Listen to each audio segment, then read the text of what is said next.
Hello, जैसा कि आपके सामने पीडीएफ दिख रहा है, पेज नंबर 519। तो हिंदी साहित्य का इतिहास अभी तक हमने आपको यहाँ तक पढ़ा चुके हैं। इसके नीचे वाला भाग जैसे पंडित रामचरित उपाध्याय आपको आज हम पढ़ाने जा रहे हैं या पढ़ने जा रहे हैं, वाचन करने जा रहे हैं, जिसे आप सुनकर अपने नेट जेआरएफ पीजीटी और अन्य परीक्षाओं में जो आचार्य रामचंद्र शुक्ल लगे हैं उनसे आप सुनकर आंसर दे सकते हैं अपनी परीक्षा में और लाभ उठा सकते हैं, उत्तर दे सकते हैं और लाभ उठा सकते हैं। तो देखिए, इसके पहले का वीडियो आप सर्च करके देख सकते हैं। पुराने वीडियो यूट्यूब पर उपलब्ध हैं, लोड हैं। पंडित रामचरित उपाध्याय। स्वर्गीय पंडित रामचरित उपाध्याय का जन्म संवत 1929 में गाजीपुर में हुआ था, पर पिछले दिनों में वह आजमगढ़ के पास एक गांव में रहने लगे थे। कुछ वर्ष हुए उनका देहांत हो गया। वे संस्कृत के अच्छे पंडित थे और पहले पुराने ढंग की हिंदी कविता की ओर रुचि थी। पीछे सरस्वती में जब खड़ी बोली की, देखिए आगे पलटने में थोड़ा हिल रहा है। 520 हिंदी साहित्य का इतिहास, आगे का भाग देखिए।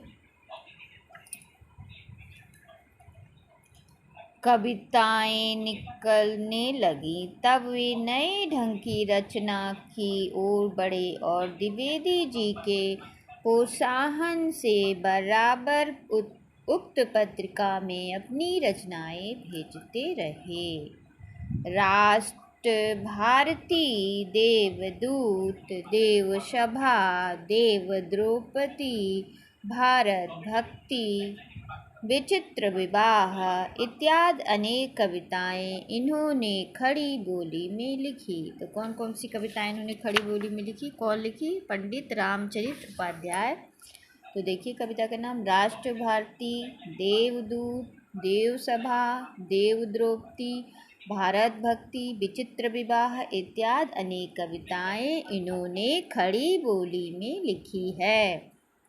छोटी कविताएं अधिकतर विदग्ध भाषा के रूप में है। रामचरित चिंतामणि नामक एक बड़ा प्रबंध का भी उन्होंने लिखा है, जिसके कई एक प्रसंग बहुत सुंदर बन पड़े हैं, जैसे अंगद रावण संवाद। भाषा उनकी साफ होती थी और वैदग्ध्य के साथ चलती थी। अंगद रावण संवाद की पंक्तियाँ देखिए। तो किसकी पंक्तियाँ देखने जा रहे हैं अभी? अंगद रावण संवाद की। किसका है ये? तो ये है पंडित रामचरित उपाध्याय। कुशल रहन यदि है तुम्हें दनुज तो फिर गर्भ न कीजिए। शरण में गिरिए रघुनाथ के, निम्बल के बल केवल राम हैं। वेरी गुड, निम्बल के बल केवल राम ही होते हैं। सुने कपेयम इंद्र कुबेर की, ना हिलती रसना मम समाने। तदपि आज मुझे करना पड़ा दनुज सेवक से बकवाद भी। यदि कपे मम राक्षस राज का स्वप्न है, मुझसे ना किया गया कुछ नहीं डर है, पर क्यों वृथ निर्लज मानो मान बढ़ा रहा। छठवां देखिए, पंडित गिरिधर शर्मा नवरत्न। दूसरे संस्कृत के विद्वान जिनकी कविताएं सरस्वती में बराबर छपती रही। झालरापट्टन के पंडित गिरिधर शर्मा नवरत्न हैं। सरस्वती के अतिरिक्त हिंदी के और पत्रों तथा पत्रिकाओं में भी ये अपनी कविताएं भेजते रहे। राजपूताने से निकलने वाले विद्या भास्कर नामक एक पत्र का संपादन भी इन्होंने कुछ दिन में किया। मतलब पंडित गिरिधर शर्मा रत्न। मालवा और राजपूताने में हिंदी साहित्य के प्रचार में इन्होंने बड़ा काम किया। नवरत्न जी संस्कृत के भी अच्छे कवि हैं। गोल्डस्मिथ के हरमिट एकांतवासी योगी का इन्होंने संस्कृत श्लोक में अनुवाद किया। किसने? पंडित गिरिधर शर्मा।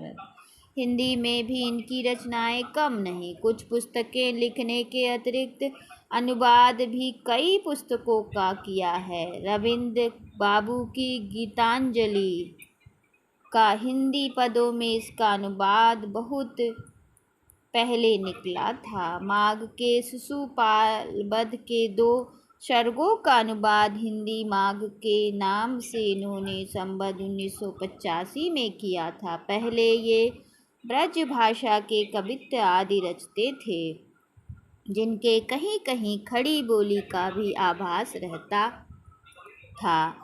शुद्ध खड़ी बोली के भी कुछ कवित्व इनके मिलते हैं। सरस्वती में प्रकाशित इनकी कविताएं अधिकतर इतवृत्तात्मक या गद्गत हैं। जैसे मैं जो नया ग्रंथ बिलोकता हूँ, भाता मुझे 109 मित्र शाह है। देखूं उसे मैं नित बार बार, मानो मिला मित्र मुझे पुराना। ब्राह्मण तजो पुस्तक प्रेम आप, देता अभी हूँ यह राजसार। काहे मुझे यूं चक्रवर्ती, कहे मुझे यूं चक्रवर्ती, ऐसा ना राजन कहिए कुछ काहूँ मैं, ऐसा ना राजन कहिए काहूँ मैं। किसकी पंक्ति है? पंडित गिरिधर रत्न की, गद्गत में। अब देखिए 7वां, पंडित लोचन प्रसाद पांडे जी बहुत छोटी अवस्था से कविता करने लगे थे। संवत 1962 में इनकी कविताएं सरस्वती तथा और मासिक पत्रिकाओं में निकलने लगी थी। इनकी रचना कई ढंग है, कथा प्रबंध के रूप में और फुटकल प्रसंग के रूप में भी। चित्तौड़ के भीम के अपूर्व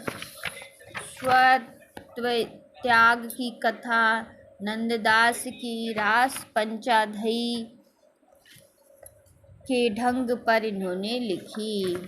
मृग दुख मोचन में इन्होंने खड़ी बोली के हिल रहा है तो देखिए जरा। खड़ी बोली के सवैया में एक मृगी के अत्यंत दारुण परिस्थितियों का वर्णन सरस भाषा में किया है, जिससे पशुओं तथा पहुँचने वाले उनकी व्यापक और सर्वभूत दयापूर्ण काव्य दृष्टि का पता चलता है। इनका हृदय कहीं कहीं पेड़ पौधे तक की दशा का मार्मिक अनुभव करता पाया जाता है। यह भावुकता इनकी अपनी है। भाषा की कथावत सरल सीधी गति उस रचना प्रवृत्ति का पता देती है जो द्विवेदी जी के प्रभाव से उत्पन्न हुई थी, पर उनकी रचनाओं में खड़ी बोली का वैसा स्वच्छ और निखरा रूप नहीं मिलता जैसा गुप्त जी की उस समय की रचनाओं में मिलता है। कुछ पंक्तियां उत्कृष्ट हैं। चढ़ जाते पहाड़ों में जाके, कभी कभी झाड़ों के नीचे फिरे बेचारे, कभी कोमल पत्तियां खाया करें, कभी मीठी हरी हरी घास चरे। सरिता जल में प्रतिबिंब लखे निज, शुद्ध कहीं जलपान करे। कहीं मुग्ध हो झरझर निर्झर से, तरुकुंज में जा तप ताप हरे। रहती जहाँ साल रसाल, तमाल के पादपों को अति छाया घनी। चर के तृण आते थके, वहाँ बैठते थे मृग और उसकी घरनी। पगुराते हुए दृग मूदे हुए वे, मिटाते थकावट थे अपनी। खुर से कभी कान खुजलाते, कभी सिर सींग पे धरते थे टहलनी। किसका है? दुखमोचन, मृगी दुखमोचन का है। पंडित लोचन प्रसाद पांडे का। सुमन बिटप बल्ली काल की क्रूरता से झुलस जब रही थी ग्रीष्म की उग्रता से। उस कुशमय में हाँ भाग्य आकाश तेरा, आई नौ लतिके था ओह अपत घेरा। अब तब बुझता था जीवन लोक तेरा, यह लाख उर्ध्वता दुख से दग्ध मेरा। इन पंक्तियों में कवियों ने अतिरिक्त और ना जाने कितने कवियों ने खड़ी बोली में फुटकल कविताएं लिखी, जिन पर द्विवेदी जी का प्रभाव स्पष्ट झलकता था। ऐसी कविताओं के मार्मिक पत्रिकाएं भरी रहती थी। जो कविता के अपने से दूर की वस्तुएं समझते थे, वे भी गद्य में चलने वाली भाषा को पदबद्ध करने का अभ्यास करने लगे। उनकी रचनाएं बराबर प्रकाशित होने लगी। उनके संबंध में यह स्पष्ट समझ रखना चाहिए कि वे अधिकतर इतिवृत्तात्मक गद्य निबंध के रूप में होती थी। फल इसका यह हुआ कि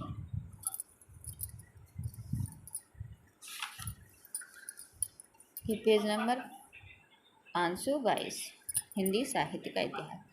कब काव्य प्रेमियों को उनसे काव्यत्व नहीं दिखाई पड़ता था और वे खड़ी बोली की अधिकांश कविता को तुकबंदी मात्र समझने लगे थे। आगे चलकर तृतीय उत्थान में इस परिस्थिति के विरुद्ध गहरा परिवर्तन रिएक्शन हुआ।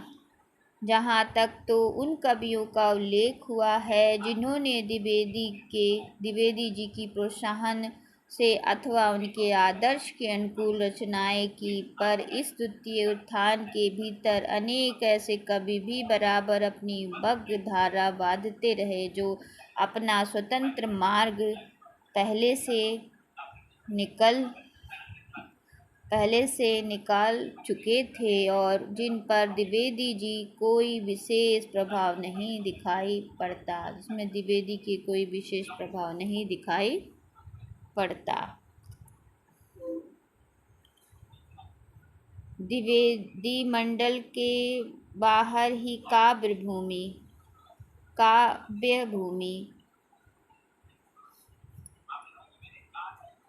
द्विवेदी मंडल के बाहर काव्य भूमि। द्विवेदी जी के प्रभाव से हिंदी काव्य ने जो स्वरूप प्राप्त किया, उसके अतिरिक्त और अनेक रूपों में भी भिन्न भिन्न कविताओं की काव्य धारा चलती रही। कई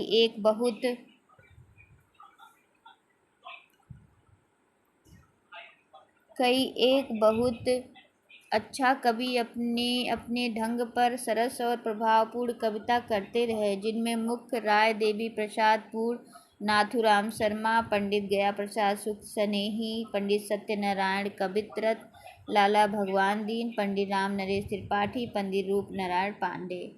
इन कवियों में से अधिकांश दो रंगी कवि थे, जो ब्रजभाषा में तो सिंगार, वीर, भक्ति आदि की पुरानी परिपाटी के कविता सवैया गाया पदों में करते थे और खड़ी बोली में नूतन विषयों को लेकर चलते थे। बात यह थी कि खड़ी बोली का प्रचार बराबर बढ़ता दिखाई पड़ता था और काव्य के प्रभाव के लिए वे कई भूमिएं भी दिखाई पड़ती थी। देश दशा, समाज दशा, स्वदेश प्रेम, आचरण संबंधी उपदेश आदि ही तक नई धारा की कविता न रहकर जीवन के कुछ और पक्षों की ओर भी बढ़ी, पर गहराई के साथ नहीं। त्याग, वीरता, उदारता, सहिष्णुता इत्यादि के अनेक पौराणिक ऐतिहासिक